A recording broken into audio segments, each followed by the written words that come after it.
A origem da vida, quem trata disso é a química, quem trata disso é a física, ainda que a biologia possa dar um pitaco ou outro, porque afinal de contas a gente está falando da formação de moléculas orgânicas e eventualmente replicantes.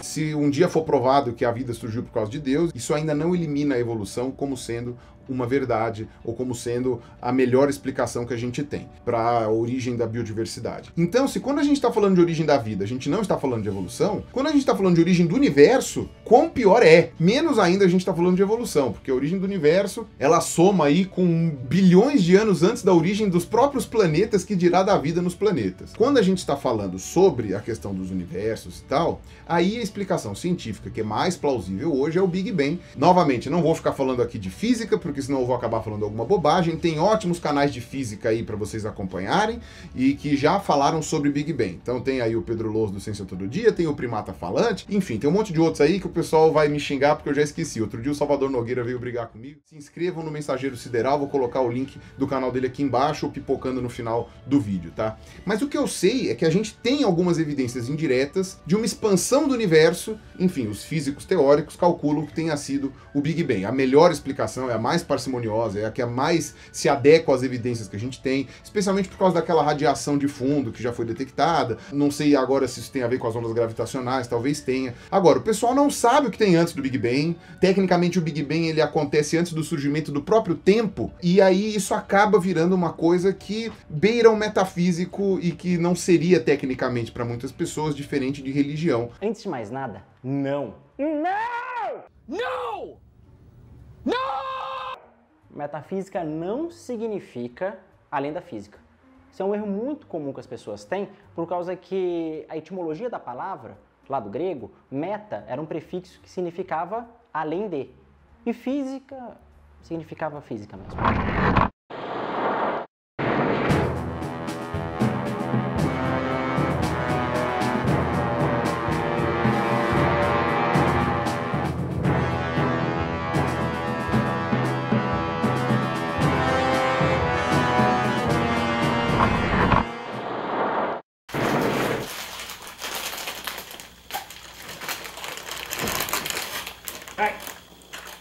Bom, de volta com uma fala clássica desse canal. Pirula, meu amigo, tá ensinando errado. 3 coisas que ele comentou nesse último vídeo que ele fez do PCR Evo, daquela série dele sobre evolução, tem erros que não podem passar em branco. Embora eu consiga entender o que ele estava querendo dizer e a importância do que ele estava querendo dizer, especificamente em relação à evolução e à compreensão da evolução, existem pontos que ele trabalhou ali que podem induzir parte do público dele a erro. E é importante que isso seja destacado. Isso não deve passar em branco, porque ele está entrando em outras áreas do conhecimento que já sofrem por si só de certo preconceito estabelecido na sociedade, no senso comum, e ele está divulgando uma coisa de senso comum, que obviamente é uma coisa na qual ele acredita, que está errado, e isso precisa ser desmistificado, certo? Então a primeira coisa que ele falou que me chamou a atenção, o primeiro ponto, foi sobre a origem da vida não ser um tópico da biologia especificamente. Bom, o que se deve analisar é o seguinte: de fato, o que ele queria dizer é importante e faz muito sentido e é necessário de se abordar, que é a diferença entre origem da vida como um campo de pesquisa e a evolução enquanto outro campo de pesquisa, que é o que fica bastante claro nesse trecho que eu coloquei do vídeo dele. Isso está certo, isso é importante destacar e ele faz bem em promover esse tipo de discussão. Só que quando ele aborda a origem da vida e ele fala que a biologia não seria própria para falar disso, ou que pode dar o seu pitaco e tal, na verdade o que acontece é o seguinte: existe uma tendência de compartimentar o conhecimento que talvez não seja a melhor tendência que observamos talvez ali a partir do século XIX, e esse tipo de abordagem tem uma certa quantidade de prejuízo. Por exemplo, se a gente for analisar estudos sobre o Estreito de Bering, a passagem do ser humano para as Américas, e se teria sido feito pelo Estreito de Bering, ou se teria sido feita uma passagem anterior né, por balsas que atravessam o Oceano Pacífico, ou então se foi feita uma passagem pelo Estreito de Bering mesmo, só que não a pé e por balsa e tal. Todo esse tipo de todas essas discussões, elas normalmente não são feitas por um campo de pesquisa só. Normalmente elas são feitas com grupos de pesquisadores que abordam vários tipos de abordagem que completam a hipótese levantada sobre o tipo da travessia, e cada autor dentro de uma publicação dessa tem sua especificidade. Então são feitas várias pesquisas que envolvem vários pesquisadores. Então é normal essa pegada interdisciplinar ultimamente. E o ideal é que pesquisas feitas, por exemplo, sobre a origem da vida, sejam feitas com vários pesquisadores que tenham abordagens diferentes, uns que sejam mais especializados em química, outros que sejam mais especializados em física e outros especializados em biologia propriamente dita. É normal que isso aconteça, mas isso é um mero detalhe. Ele mesmo fala que a biologia pode ali dar o seu pitaco e tal. Só que, vamos lá, é importante notar uma coisa: a biologia não é uma pessoa. Biologia é composta de cientistas, então pode ser que cientistas, biólogos, envolvidos com químicos, abordem a origem da vida. E aí por que a gente precisa de biólogos para abordarem o tema? Justamente porque vai falar da formação de moléculas orgânicas, o processo de replicação do RNA ou do DNA, enfim. E início do surgimento do RNA e tal. Então é bem provável que publicações que envolvam o tema sejam com químicos e com biólogos misturados para fazer a tal da publicação referente ao tema. E por que eu estou mencionando essa coisa da interdisciplinariedade? Porque a interdisciplinaridade é bastante necessária para compreender a função do que podemos chamar de metafísica. Mas o que vem a ser metafísica? Para falar sobre isso a gente precisa separar o que é uma palavra do que é um conceito, correto? E primeiro a gente vai abordar metafísica enquanto palavra. Uma obra bastante clássica de Aristóteles recebe esse nome, Metafísica. Só que naquela obra, nesse texto de Aristóteles, não aparece a palavra metafísica. O que acontece? No título dela está metafísica e há uma... como é que eu posso chamar disso? Uma tradição que nos informa o seguinte: Andrônico de Rhodes teria organizado a obra de Aristóteles por volta do século I e ele que teria nomeado a obra como metafísica, os textos que teriam ganho esse termo, esse nome metafísica, palavra metafísica. Mas de onde é que vem isso? Bom, no grego você tem isso aqui, ó, metaphysica. Se você abrir o Perseus, que eu já ensinei vocês a usarem em alguns vídeos, mas vai ficar aí na descrição para vocês terem acesso, lá vocês percebem no dicionário que tem lá, ou no acesso a múltiplos dicionários que vocês têm através dessa ferramenta, que metá é uma preposição. Essa preposição, ela pode ter múltiplos significados. E esses significados, eles variam, inclusive, de acordo com a declinação da palavra que eles acompanham. Eu não vou entrar nesses detalhes agora, mas a gente está fazendo lá aqueles vídeos sobre declinação que vocês vão compreender tudo isso no momento adequado, não é nesse momento agora. Mas, quando aparece metafísica, ele está aparecendo com um acusativo. E isso pode significar, entre outras coisas, algo como em sequência, tipo assim, em relação à posição, certo? Tipo assim, após, no sentido de depois em posicionamento, você tem duas coisas, então após alguma parada. Pode significar após no sentido de tempo e pode significar ainda, tipo, após no sentido de além de. Então deixa eu apagar essas coisas aqui que tá muito no escuro. Então, há uma historinha que a gente sempre ouve, que inclusive é importante analisar qual é a origem dessa história, o que a gente não vai fazer hoje, sobre o fato de que o Andrônico de Rhodes, que organizou a obra de Aristóteles, que teria organizado a obra de Aristóteles por volta do século I, ele teria organizado os textos e colocado a física em uma posição na biblioteca da organização dele ali, e depois da física ele teria colocado esses textos que ele nomeou de metafísica, ou seja, os que estão após a física. Essa história precisa ser mapeada historicamente. Esse conto, que é muito comum, se você jogar metafísica no Google, você vai ver essa explicação dada como um relato sobre a história da coisa. Só que a gente precisa fazer uma análise, o que eu não vou fazer hoje, de quando surgiu, de que textos que a gente tira essa informação, para ver se a gente pode dar crédito a esse tipo de texto e a esse tipo de informação.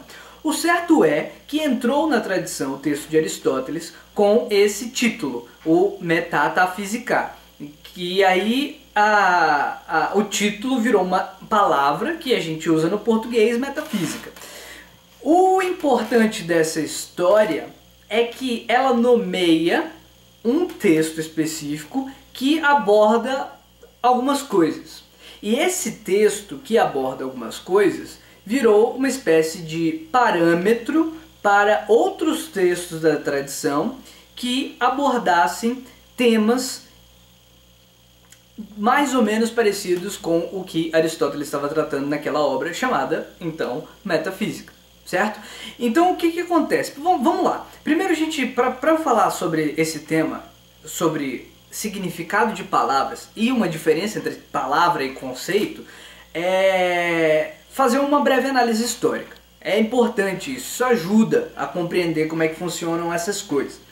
Então vamos lá. Primeiro, é interessante que vocês saibam uma sequência de pessoas ali até Aristóteles, que é Sócrates, primeiramente.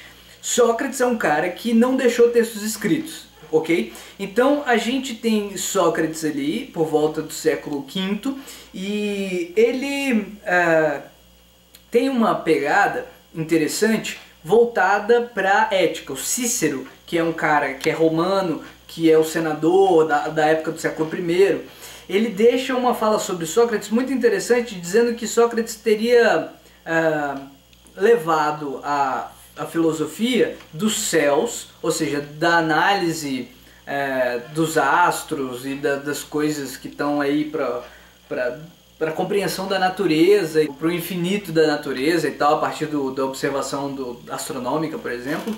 Ele teria pego a filosofia de lá e traz a filosofia, Cícero diz, para a Terra. O que isso significa?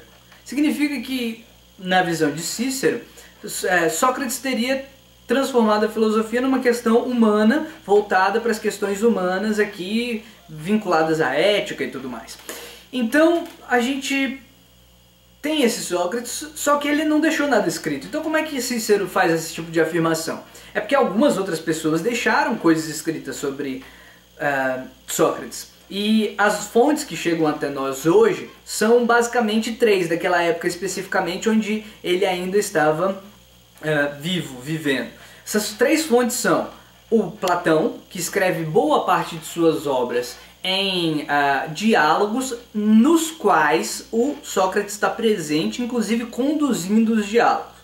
Há muitas discussões interessantes sobre essa utilização de Platão da figura de Sócrates e como o eventual abandono ou não de Sócrates como personagem principal, condutor dos diálogos, interferia numa mudança ou não da perspectiva do próprio Platão em relação à própria filosofia do Platão, certo? Então, a outra personagem... E por que é importante compreender toda essa estrutura? Porque Platão escreve sobre Sócrates dentro da sua própria obra. Então, a gente não pode ficar imaginando que Platão simplesmente descreve como se fizesse uma biografia do próprio Sócrates. Aquilo que está escrito nos textos de Platão seria o Sócrates histórico.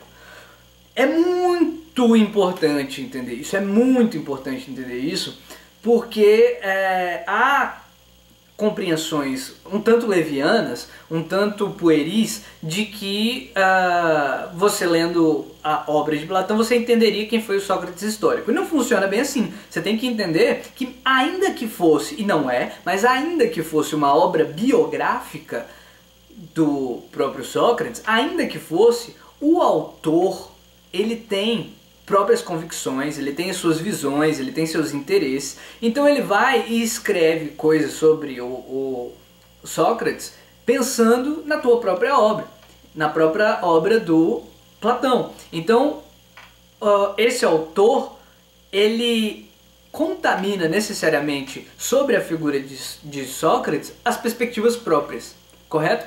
Então o outro autor que a gente tem é o Xenofonte, e o Xenofonte ele tem texto sobre Sócrates também, e de uma maneira também, digamos assim, tributária, uma maneira de exposição que mostra uma certa admiração, um certo gosto e tal. E você vê algumas disposições que podem ser entendidas como contraditórias entre a posição de Xenofonte e a posição de Platão. Uma terceira pessoa que também escreve sobre Sócrates é Aristófanes. E Aristófanes, ele é um comediante. Ele é o único comediante que deixou textos que chegaram até nós da primeira fase da comédia grega ateniense. E ele escreve sobre Sócrates e é um personagem muito interessante de ser considerado. Por quê? Porque quando o Aristófanes escreve, ele escreve um texto chamado As Nuvens, que é fazendo graça de Sócrates, dizendo a ideia das nuvens é porque ele vive no mundo da lua e tal. O cara vai lá resolver um problema de dívida que ele tem, que o filho tinha apostado em cavalo e não sei o que, e aí ele vai lá pro chamado Pensatório, que é um nome sarcástico do lugar onde estaria Sócrates, da escola dele e tal, e o Sócrates está lá viajando na maionese, pendurado numa cesta, como se estivesse nos céus e tal, e no final a obra é interessante, vale a pena ler, chega até hoje, é engraçado, vale a pena dar uma conferida. Mas o interessante é que o Aristófanes apresenta um Sócrates justamente com a cabeça na lua, digamos assim, nas nuvens, um pouco em contrassenso à colocação de Cícero de que Sócrates teria pego a filosofia do céu e trazendo para a Terra, até do ponto de vista estético, essa comparação da figura de Sócrates para Cícero e para Aristófanes é relevante, é interessante de se colocar em questão esse tipo de coisa. Enfim, esses três autores, eles elaboram a compreensão do Sócrates histórico de uma maneira que você, como observador, tem que considerar todas essas como fontes. Ainda que nenhuma das fontes apresentem exatamente o que era Sócrates, se você considerar os autores com os seus interesses, com as suas perspectivas, você consegue mais ou menos tentar visualizar o que poderia ter sido o Sócrates histórico. Deu para entender mais ou menos o que eu quero dizer? Quer dizer, se você, vamos trazer para hoje, por exemplo. Se eu vou falar de um personagem da política hoje, um personagem qualquer da política, deixa eu escolher uma pessoa que esteja um pouco distanciada, mas que ainda esteja no jogo. Deixa eu pensar. Fernando Henrique Cardoso, por exemplo. Se eu for pegar três textos de pessoas de hoje, quaisquer que estejam falando de Fernando Henrique Cardoso, provavelmente esses três textos não vão dar exatamente o que era ou o que é o Fernando Henrique Cardoso. Você vai ter visões diferentes, pontos de vista diferentes para análise de um personagem histórico real que existe. Por isso que a história é complicada e interessante e diferente de outras ciências que são de vestígios. Porque, por exemplo, a área do Pirula, se você for analisar, é uma ciência de vestígios a dele, por análise de fósseis e, sobretudo, a área dele que é sobre jacarés. Eu não sei exatamente, eu não vou entrar muito na área dele, mas o interessante é o seguinte. A área dele é com o objeto de estudo dele não tem sujeito, no sentido de que ele vai pro osso, o osso não fala o que, sabe? Você analisa o objeto basicamente de forma direta, o fóssil, o vestígio é analisado de forma direta. O complicado, o que torna a ciência histórica mais difícil, mais complicada, do ponto de vista de gerar certezas ou de gerar convicções firmes, é que a gente que faz análises humanas sobre a história tem acesso a algumas fontes que são necessariamente mescladas de subjetividade.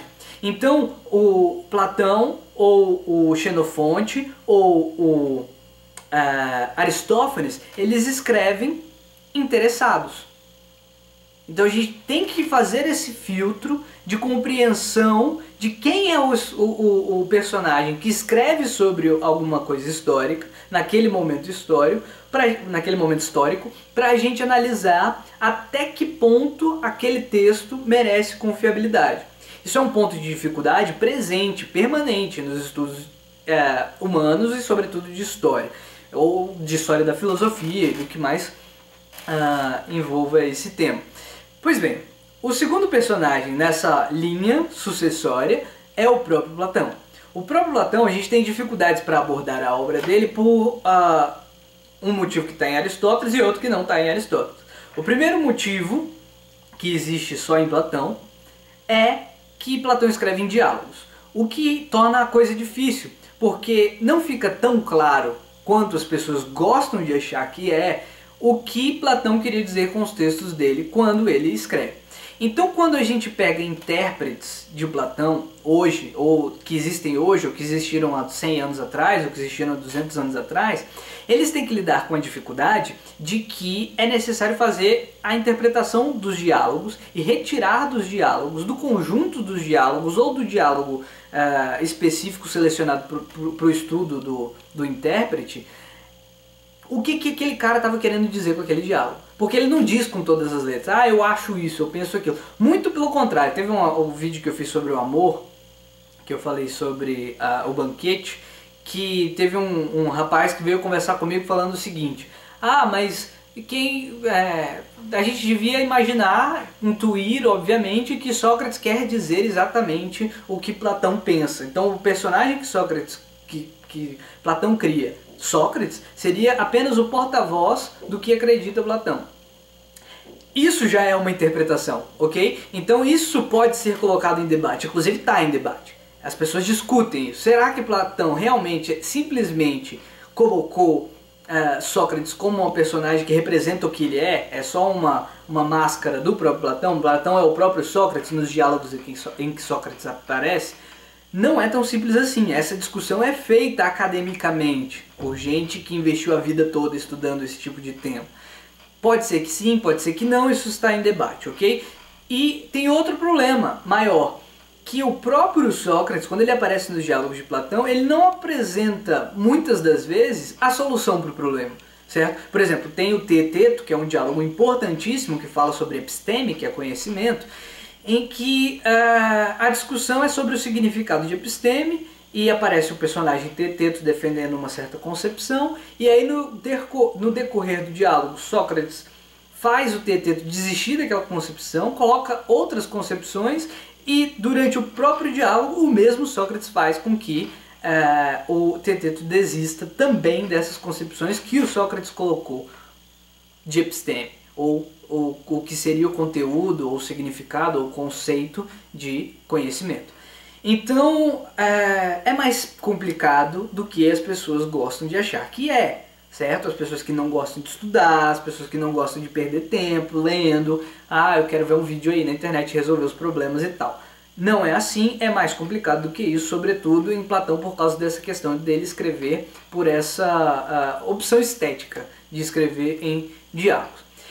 Em Aristóteles não existe esse problema, mas existe um problema que está em Platão e que está em Aristóteles e que está em qualquer tipo de autor antigo, que é o problema de definir o que exatamente foi realmente escrito por Aristóteles, certo? Então, quando você fala de Platão, existe uma discussão veemente, fortíssima, que segue aí muito tempo, de quais seriam os diálogos atribuídos a Platão que realmente foram escritos a Platão. Então existem certos grupos consensuais, mas até a discussão sobre esses consensos merece uma abordagem mais fria, certo? Porque esses consensos que são tidos sobre que textos seriam realmente do próprio Platão tem um limite. Qual é o limite? A gente não tem o texto com a assinatura do cara, com a letra do cara, não existe isso. Os textos que sobreviveram até hoje, eles sobreviveram através de um procedimento de perpetuação pela cópia. Nessa época em que esses caras escreveram, tinha dois tipos, até onde eu sei, ou pelo menos principais, de gravar os escritos. Eram as clay tablets, as barrinhas de argila, né? E com elas acontece uma coisa muito interessante, que é o seguinte: quando pega fogo aquela coisa, em vez de destruir, o que acontece é muitas vezes preservar. Então a gente tem muita documentação que sobreviveu de tempos antigos, que são feitas nessas clay tablets, porque o lugar onde era guardado se destruiu, e ao invés daquilo ser queimado, como aconteceria com o papel, o que acontece é que o fogo que ocasionou a destruição do local, ou qualquer coisa assim, preservou esses documentos. Então a gente tem muitas coisas que são preservadas, que são dessas tábuas, e normalmente vinculadas a épocas um pouco mais antigas, que são as épocas dos tempos de governança e de dominação ali dos impérios da Mesopotâmia. Então a gente tem muito texto ali preservado com isso. Até ali na região do Levante, onde onde hoje está o Estado de Israel, onde ficaria o povo hebreu no início, preserva algumas coisas assim, sobretudo de povos ali de relação ou de origem fenícia. Então a gente tem lá em Ras Shamra, em Ugarit, a gente tem a preservação de documentos com essas clay tablets e tal. Só que na época que esses caras escreviam, lá mais pra frente um pouco, na época de Platão e de Aristóteles, o que a gente tinha era uma divulgação de um meio de escrever, de uma coisa muito mais portátil, que era o papiro, né? Só que o papiro, apesar de ser mais portátil, ele é mais sensível, então ele se perde com muita facilidade. Então a maioria para não dizer todos, para não dizer assim todos, porque tem uns papiros de oxirrinco, essas coisas assim, sobre outros assuntos, mas não é de Platão nem de Aristóteles, mas tem uns papiros mais ou menos dessa época que sobreviveram. Mas a maioria esmagadora dos papiros de todos os caras dessa época da Atenas clássica e mais pra frente se perderam. Então a gente não tem originais das coisas, a gente tem textos que são elaborados por um processo de cópia, e muitas vezes se discute qual é a origem desses textos. Por exemplo, temos uma discussão também em relação ao próprio Aristóteles sobre a política. Se a política teria sido escrita por uma pessoa só, pelo próprio Sócrates, ou pelo próprio Aristóteles, ou se aquela obra não seria uma espécie de anotações ou notas de aula de pessoas que assistiam às apresentações de Aristóteles e reduziam aquilo a termo. Até acontece isso contemporaneamente com alguns escritos. E aí até que ponto a gente poderia identificar o texto que está escrito com a própria personalidade histórica que se refere ao título do texto e tudo mais. Essa discussão é importante. É importante notar que a gente tem esse limite epistemológico no estudo da história, e sobretudo da história da filosofia antiga. É muito relevante levar isso tudo em consideração. E quando a gente começa a levar isso tudo em consideração, a gente percebe que nos textos que sobreviveram, muito mais importante do que definir se o próprio autor acreditava exatamente ipsis literis no que está no texto que chegou até a gente, muito mais importante do que isso é analisar o conteúdo daquele texto que chegou até a gente, o que ele significa e como ele foi interpretado pela história, a partir da história, por outros autores que nos interessam de repente. Então tem dois campos de análise que são menos buscas do que o autor lá de 2.000 anos atrás, 2.400 anos atrás, 2.300 anos atrás acreditavam, é como aquele texto que sobreviveu até hoje influenciou as sociedades, influenciou autores, de repente, que são importantes para nossa vida atualmente.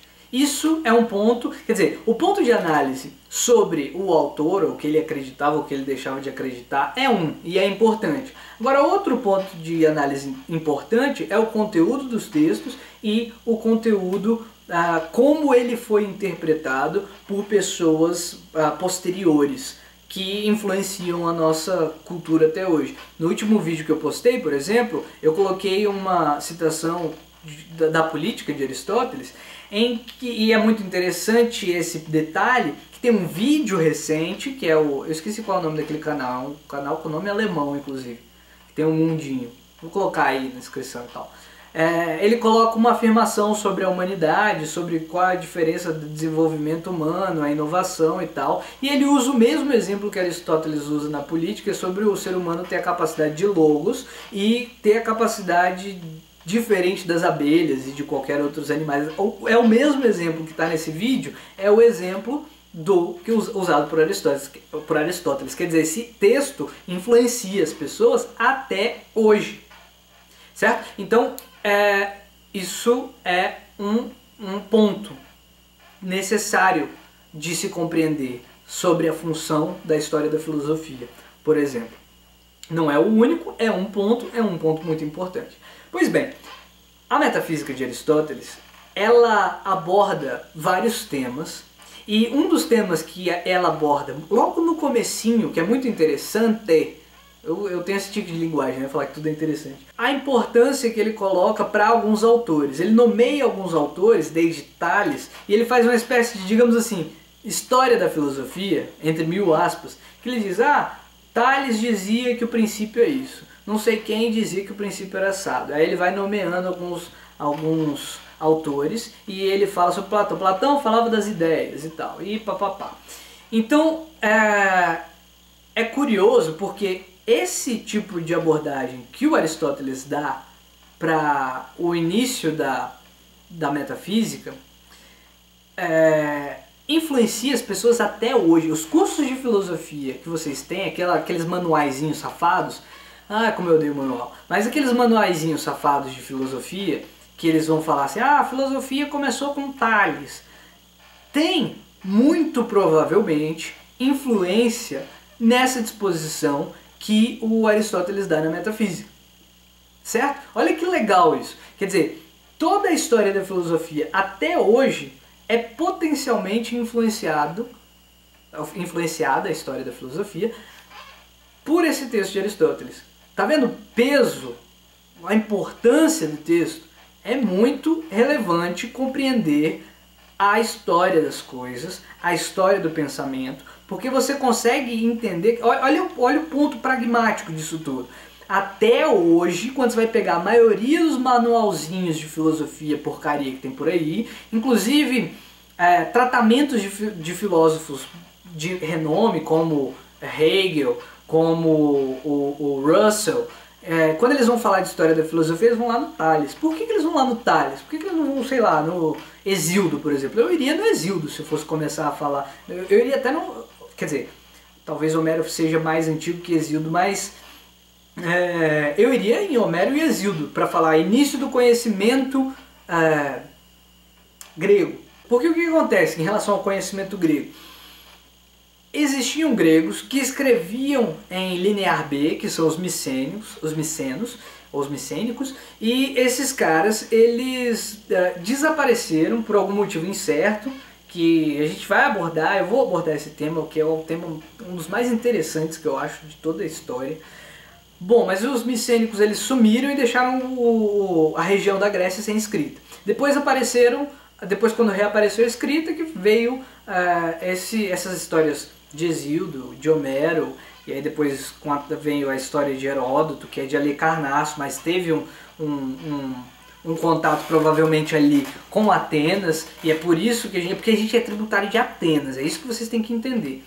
E Atenas tem essa característica de organizar o conhecimento e tal. E porque depois, vamos lá, tem Sócrates, depois a gente tem Platão, depois a gente tem como aluno de Platão Aristóteles, e Aristóteles teria tido como seu aluno Alexandre. Alexandre é aquele cara que dominou boa parte do mundo conhecido pelos gregos e espalhou a partir dele o que a gente chama de helenismo. E o helenismo influencia Roma. Então a cultura grega, a partir dessa especificamente Atenas, influencia o helenismo, e o helenismo influencia Roma, e Roma influencia, quando cai, deixa influência para toda a sociedade dita ocidental, e depois quando os portugueses vêm chegar para cá, eles trazem essa tradição. Então a tradição que a gente é tributário é essa tradição que é chamada de tradição ocidental, que tanto vigora como o eurocentrismo e tudo mais, que tem razão de ser.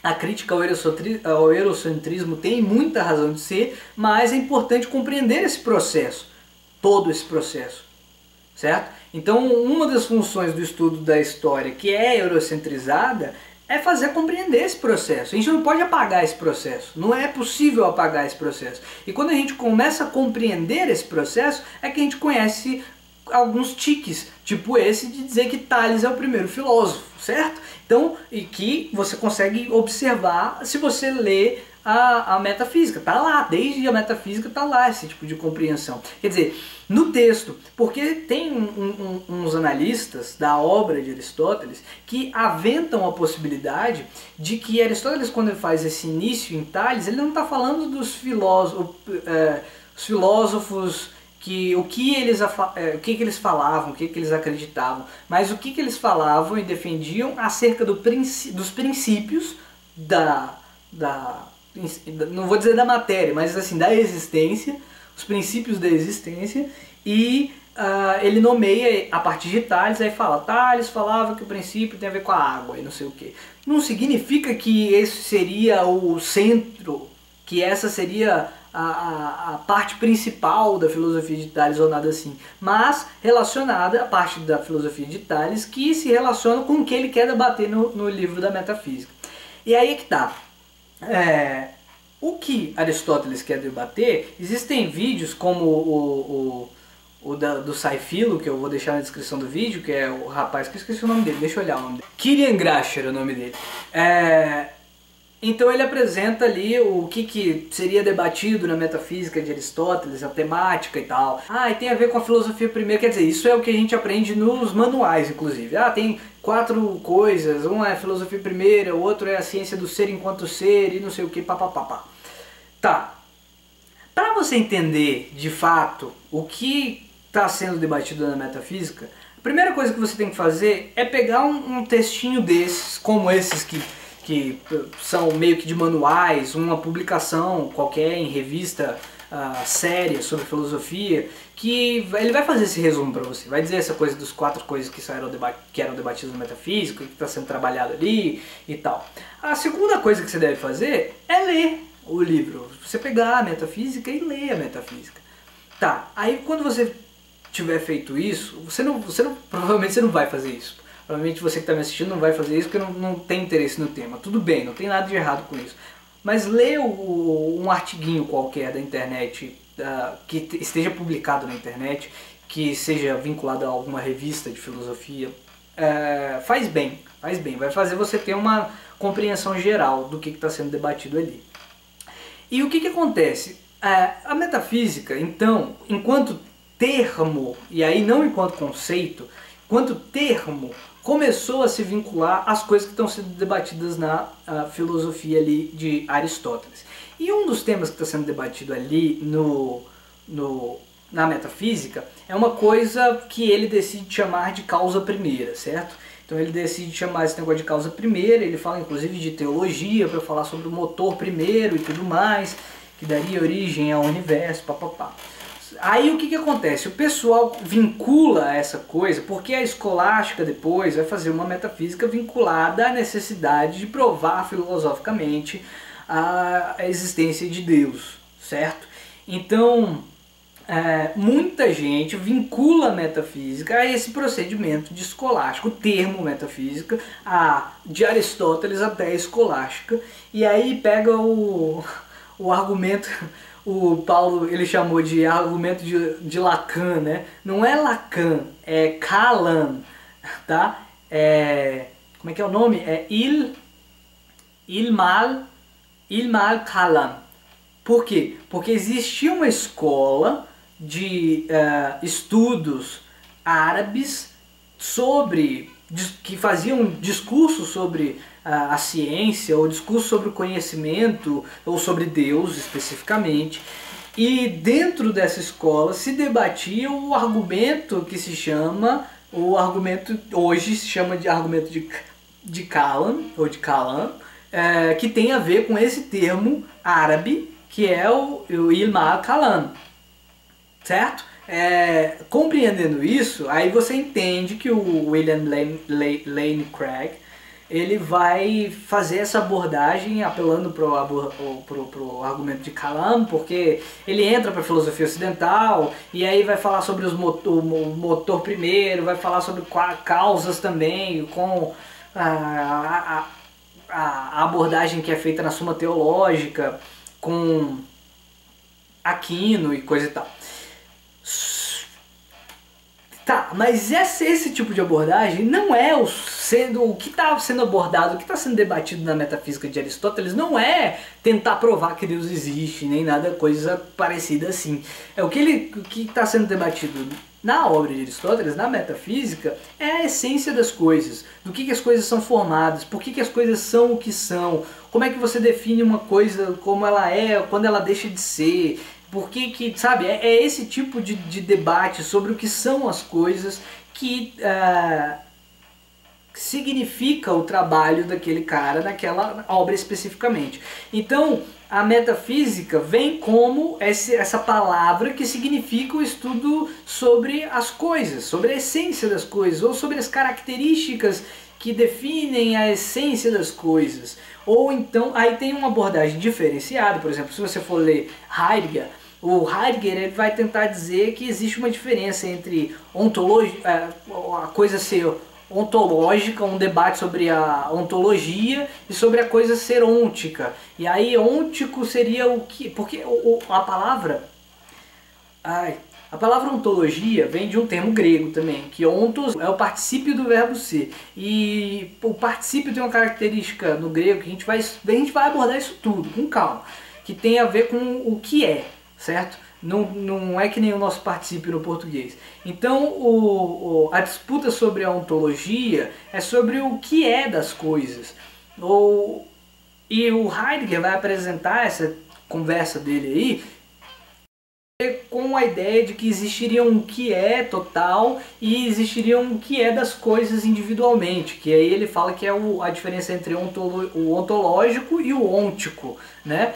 Mas isso aí é abordar, aí é que tá, você tá percebendo, quando eu tô falando dessas coisas, pincelando essas coisas, que as palavras significam as coisas que são abordadas pelos autores de maneira diferente. Então, se você for abordar ontologia para um autor ou para um grupo de pesquisa ou para uma linha de pensamento, a primeira coisa que você tem que fazer é perguntar o que esse cara está querendo fazer com essa palavra. O que ele está significando por essa palavra.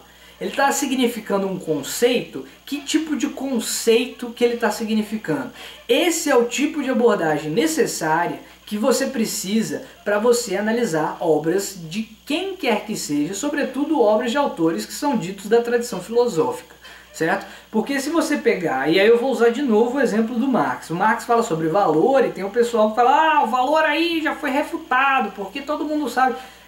Não é assim que funciona. Você tem que entender o que o cara está falando por valor, o que ele entende pela palavra. Quando ele usa a palavra que a gente está usando, valor, o que ele está significando por aquilo. Aí se você entender o que ele está significando por aquilo, e aí o discurso dele não tiver consistência interna, aí sim que cabe a crítica. Ou então você pode fazer uma crítica de que ele está usando os termos de forma obscura. Quer dizer, ele próprio não está sendo claro com o significado que ele está atribuindo para o termo.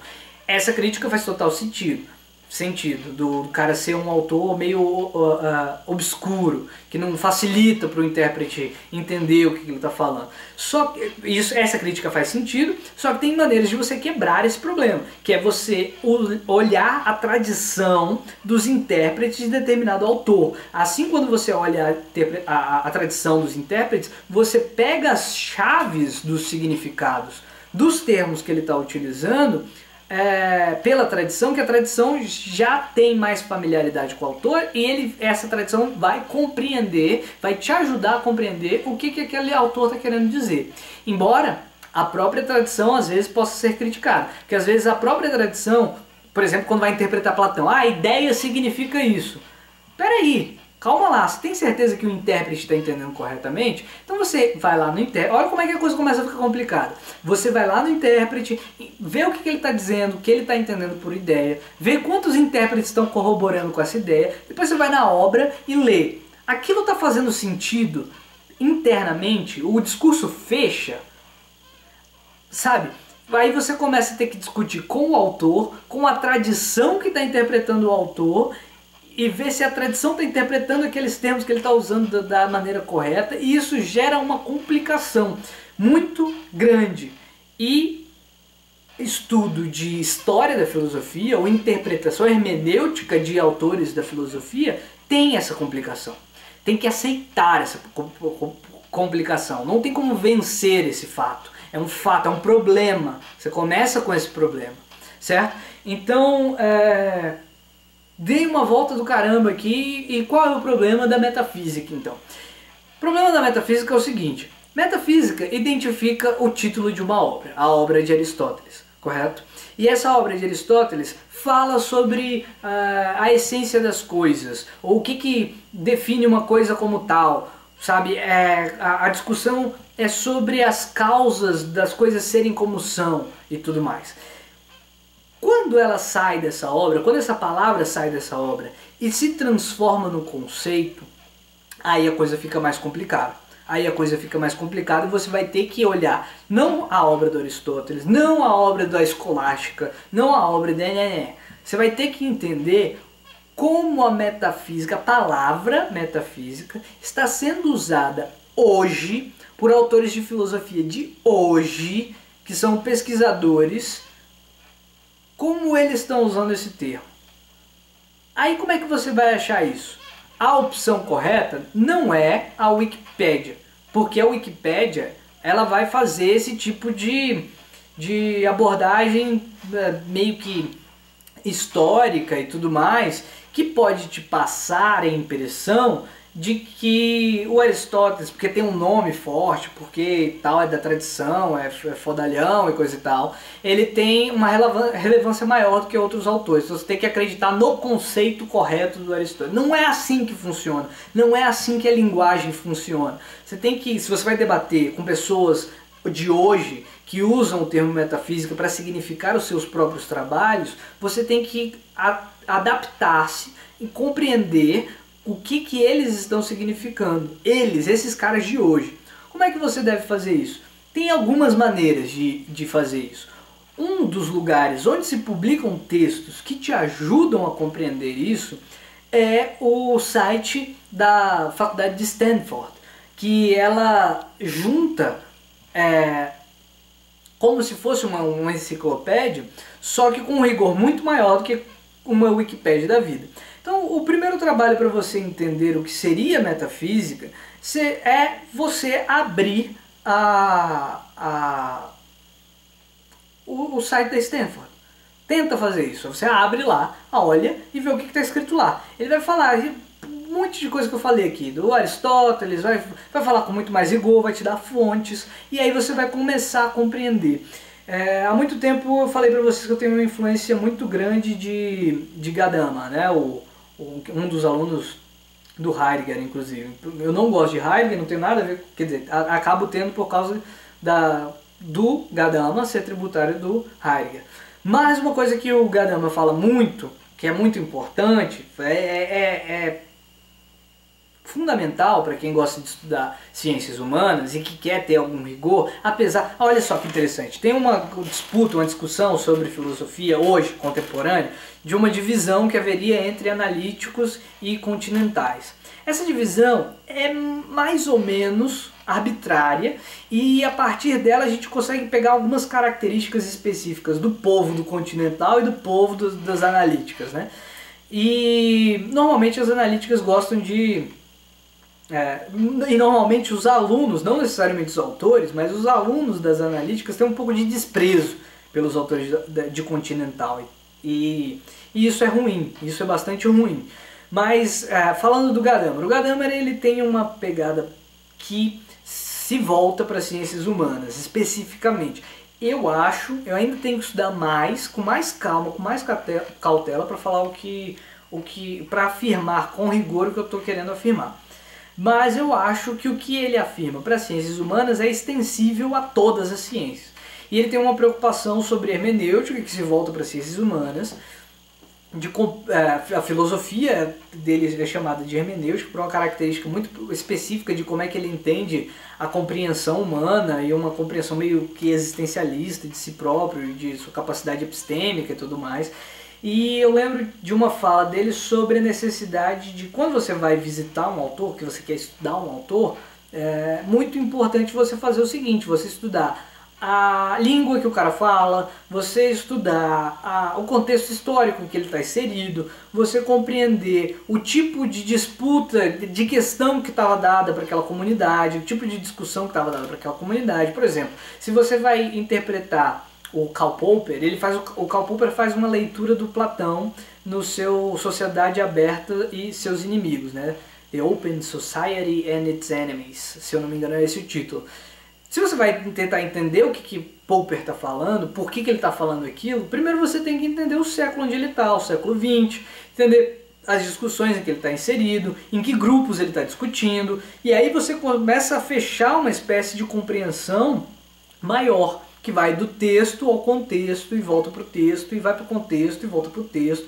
Quanto mais informações você tiver sobre com quem que Popper está discutindo, com o que estava em questão nas obras de Popper, o que estava em questão no momento histórico em que Popper estava debatendo, você consegue entender por que Popper está interpretando Platão daquela maneira. Certo? É assim que um trabalho de interpretação de textos de autores clássicos deve ser feito. Então eu dei essa volta toda para finalmente cair na metafísica, certo? Então, da maneira que o Paulo falou, do tipo assim, não, eu não vou falar isso aí, de falar de antes do Big Bang, é como se fosse é metafísica, é quase como religião e tal, tecnicamente, algumas pessoas vão dizer, não, tecnicamente não, senso comum, porque isso está errado, objetivamente errado. O que acontece é o seguinte, existe no século XIX, no final do século XVIII nasceu um cara chamado Auguste Comte. Esse cara chamado Auguste Comte, ele fundou uma corrente filosófica, ele fundou uma doutrina chamada positivismo, certo? Então a percepção que ele coloca desde o seu primeiro curso de filosofia positivista ou positiva, ele, desde o início do curso, ele esclarece o projeto dele.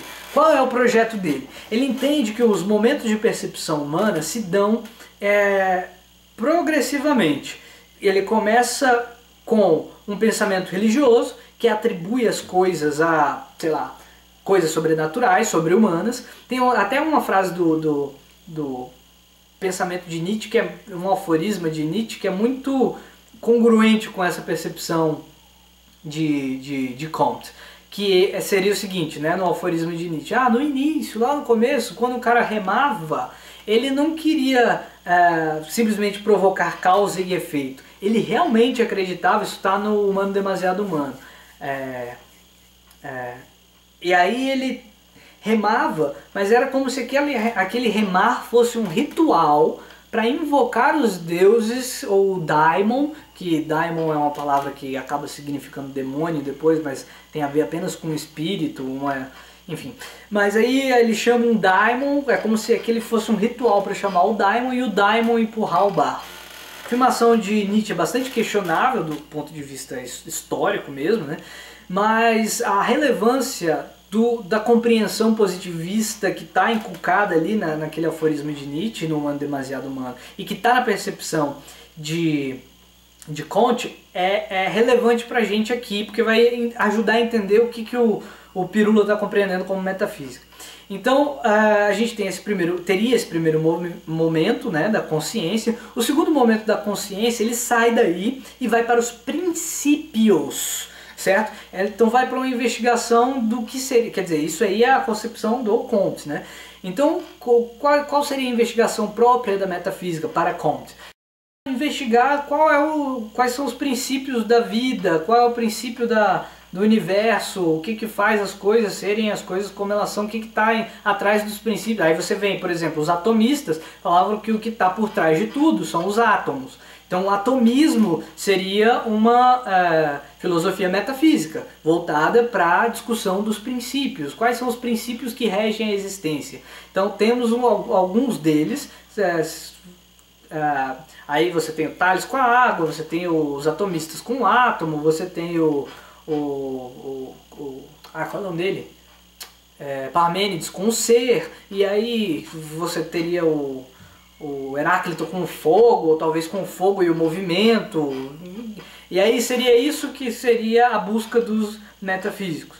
E aí, por fim, veria a ciência positiva que o Comte está querendo fundar, que ele acaba fundando a sociologia positivista, e que seria vinculada aos fatos propriamente ditos, né? Seria mais ou menos essa a pegada.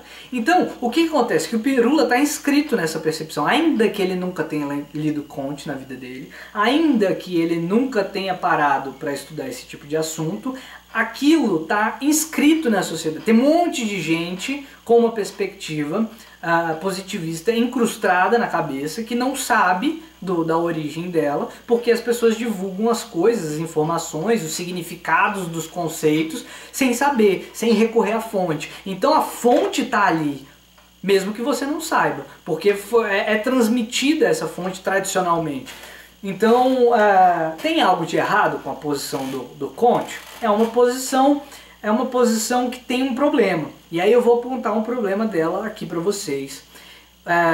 O Davi do Primata Falante, ele faz um vídeo muito bom, muito interessante, sobre física quântica. Aí ele vai dizer o que não é física quântica. Que física quântica não é aquele besterol de acreditar em energia isso, que é a força do pensamento, qualquer coisa assim. Aí ele explica a física quântica, fala sobre os fótons e tudo mais, e ele fala sobre a questão do fóton ser a partícula e ter características de partícula e ter características de onda, por exemplo. Pois bem, debater o que o que as peças da matéria aqui, a gente tem matéria, né? Aqui é matéria, tal, ou é matéria, debater o que as partículas da matéria, o que uma partícula como o fóton ou se ela é partícula, ou se ela é onda, ou se ela é as duas coisas, ou se ela é uma partícula com características de onda, ou esse tipo de debate é um debate essencialmente metafísico. Quer dizer, o que forma, o que caracteriza a matéria. Isso é um debate metafísico. Quer dizer, olha que legal, e olha por que Comte tem um problema. Porque o que acontece é que os cientistas estão debatendo metafísica. E é interessante que haja esse debate por parte dos cientistas com as ferramentas que eles têm, e é importante que os filósofos debatam metafísica com as ferramentas que eles têm, voltadas muitas vezes para o repertório conceitual, de elaboração conceitual, do que é, por exemplo, vamos falar de filosofia da mente. O que é você? O que você é? O que define o que você é? É a sua mente? É a sua mente e o seu corpo? a sua mente ela é simplesmente um epifenômeno da matéria, ela é a forma que toma a sua consciência. O que é exatamente você? O que é a mente? O que é a sua mente? Seria alguma coisa parecida como o HD, o hardware do seu computador é a matéria e o software, que é o programa que roda, é equivalente à mente? Esse tipo de discussão é importante, tem relevâncias que se relacionam com ética e com um monte de outras coisas, de função prática inclusive, e tem a ver com metafísica. O que são determinadas coisas num limbo de definições aí que são abertas, ou esse limbo é aberto pelas descobertas da ciência. Essas coisas são importantes e essas coisas são científicas. Quer dizer, se por um lado, aí que tá, por isso que eu falo da importância da interdisciplinariedade, porque ao mesmo tempo que os cientistas estão avançando em questões que são tipicamente metafísicas sobre a essência das coisas, ou o que é ou o que deixa de ser uma coisa. Por exemplo, a questão da taxonomia é muito importante. O que é um ser humano? O que é um ser humano define um bocado de coisas éticas. Como a gente define qual é a diferença entre um ser humano e um outro animal que tem senciência, e um chimpanzé, um cavalo, sabe? A diferença disso para a nossa prática normativa de comportamento.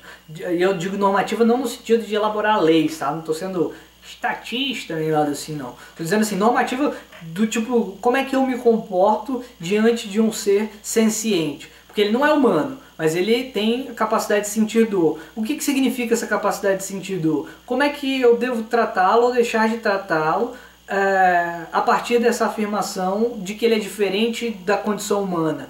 Tudo isso é debate que envolve metafísica. E esses debates são muito importantes. Então não tem essa conversa mole do Paulo de dizer que metafísica beira a religião. Não, existe um grupo de discussões sobre metafísica que envolvem questões que necessariamente se entrelaçam com discussões religiosas. Mas não é só isso, é mais complicado do que isso. E da mesma maneira que você, Paulo, disse que deveria evitar falar de física porque tem muitos canais que falam de física, que você indicou inclusive, eu sugiro que quando você for abordar temas tão complexos como metafísica, ou você falou lá, pô, argumento de Kalam, você falou argumento de Lacan, cara, pô, sabe, chega a ser até desrespeitoso.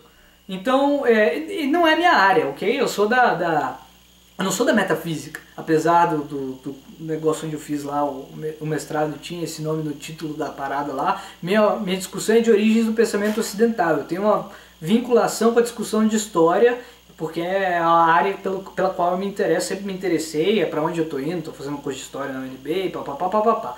Mas, por exemplo, tem o cara do Sci-Filo, que ele está falando de filosofia lá e é um canal sério.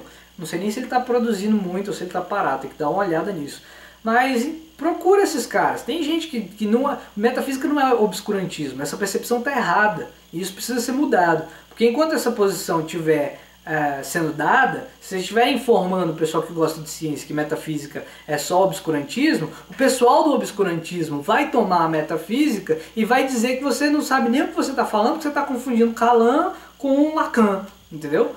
E porque você é um ignorante, não sei o que, os caras vão te insultar nesse sentido. E não é, você só está abordando um tema com um certo descuido, que não deveria. E deveria valorizar essa galera, tipo o cara do Sci-Fi, certo? Então vamos levar numa boa aí, sem discussão, sem briga, sem nada, é só porque é uma questão de divulgação de conhecimento mesmo sobre uma área que é muito importante, ok? Obrigado pela atenção de todos e paz!